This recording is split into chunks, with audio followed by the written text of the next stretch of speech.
Let's imagine this is your book. This is the work you've been working on for many months, and it's been something that you are grateful to experience. The moment you publish it, it becomes a widespread success. Everyone around you knows about the book, they talk about it daily, and it becomes so big that it becomes a New York Times bestseller.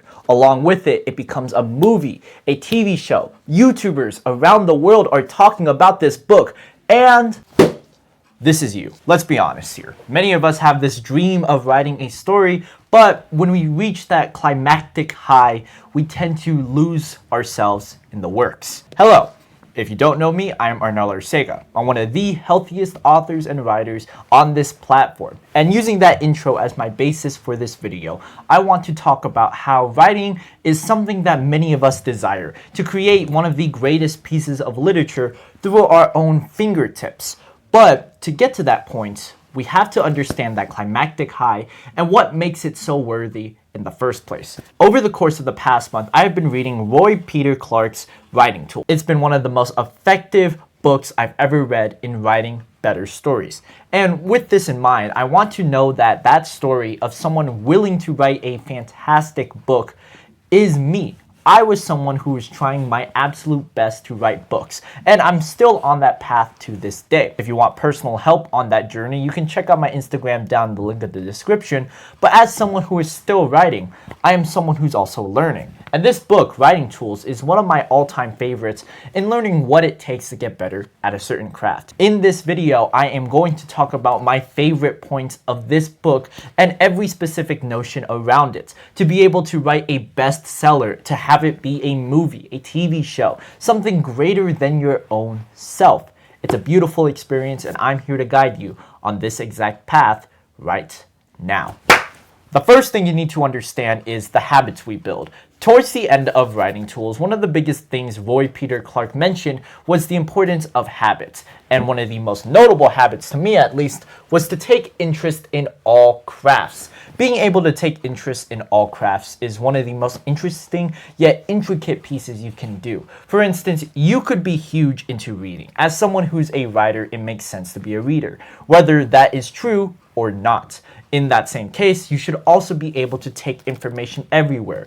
Journal about it through the little things we see in life, whether that's trees, the movies we watch, the TV we watch, and even the music we listen to. By being able to take in all these crafts, we learn about our story much more. For many of us, we have a story in mind, a character, a problem, a solution, a villain, or side characters. By understanding why these characters are important, we learn their backstories, their importance, and by learning about these aspects, we can tell this in our stories. But to be able to tell these aspects, we need to be able to dig into the roots, and consume all kinds of media. Make sure this kind of media is something similar to me, educational but also fulfilling. This can work in fiction too, as those lessons we learn pile up and will allow us to tell better stories. It's good to stick on that right path of habits and to know what works within your story. Trim the fat and get it right. The second big point I want to talk about from Writing Tools is the foundation. Going back to the start of the story, we learn about a term Roy Peter Clarke uses called nuts and bolts. The foundation of nuts and bolts is all about the grammatic stuff we do and how to tell a sentence into a full-on paragraph, and finally into a page, and thereafter a story. One of the most notable things about this is how we use our time, more specifically our time and our words. Being able to build upon that goes deep into why we write in the first place. And that alone cements the words I am saying. And the second big thing you need to understand is to not fear long sentences. Fearing long sentences is huge, especially when knowing about what our stories are. By being able to craft a full-on story, we need to be able to diverse it, be able to vary between the long and the short. When we vary on this topic, we can broaden our scope. And by having this scope easier to digest, our stories become easier for the audience. For us to tell that interesting story, we need to be able to learn why we are telling it in the first place. Learn the short sentences about certain action, and then use the long action to build upon exposition. By being able to diverse each of these fields, both the short and the long, our foundation becomes better and our story becomes legible. The third thing I want you to think about, especially in our writing, is how much effort we put into our skills.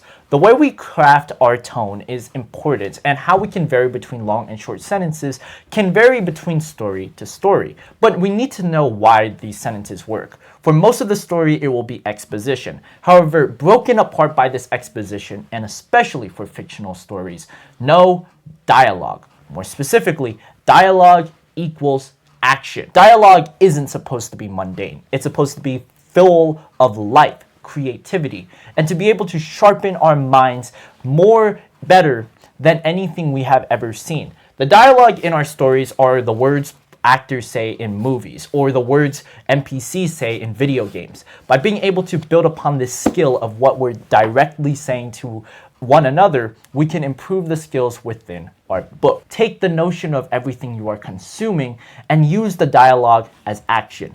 Do not make it bland. Make it so that it moves the story forward and it contrasts the long and the short sentences depending on how well you use it. My stories are ones that I feel firmly passionate about. I think back to my first and second book every once in a while, which you can check out in the top link of the description. Knowing why I value these books is excellent because it's something that I'm truly proud of. It builds my strength, both physically and mentally. By being able to mentally sharpen our minds, we need to understand what our story is about. These moments of passion and fulfillment did not come about because of stories that aren't interesting, but rather inciting. And that incitement and excitement leads into my fourth point. Start up an inciting incident. This was the final point seen in writing tools, the 50th point of the book. And knowing why we write an inciting incident is important to know, especially with how we can consume media. Inciting incidents are considered the focus. They are what builds upon the craft. One of my favorite diagrams comes towards the end of the book when he goes on about ideas. Ideas sharpen words. We collect them, we focus, we draft, and then we finally clarify the incident. Our story needs to have some sort of piece that's original to the story. We can't have it be a plagiarized copy of one of the greatest pieces of fiction, even if that worked for it. After all, it is your story. And knowing why your story matters for you, not for anyone in the world, for you, allows it to be spread for audiences worldwide.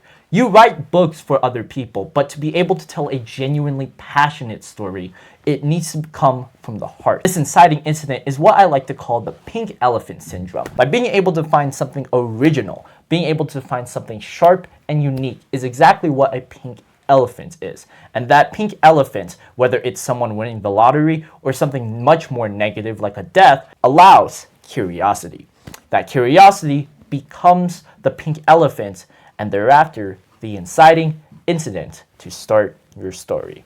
A fifth and final thing I want you to consider, especially moving forward with whatever novel you are writing, whether if you've written one or starting to write one, is to know the future. This book I've spent countless weeks on. I spent countless hours pondering about the ideas, and one of the earliest ideas throughout the story comes directly in the middle. When we think about the future, how do we want to perceive our books? That's what I want you to consider in the fifth and final point of today's video. Riff on other people's creative language. When we think about how ideas come from when looking at others, we learn about how they are riffed. We learn about how that can be used and transposed. Learning about why we value words and how well we can riff upon others' language is great. Knowing how well we can write our own. Be able to take the words I am saying. Be able to take some words out of a comedian and be able to take the words out of the average worker. By spending time with those who are who are knowledgeable of the craft you are writing, even if it's as low as the average retail worker, then it will challenge our work and make us better writers in the long run. I hope you can enjoy today's video and use this information wisely. By getting to the point much faster than any of my other videos, this information will stay with you much longer. So remember to continue rewatching this video to know what each of these points are. It will be something you will use moving forward.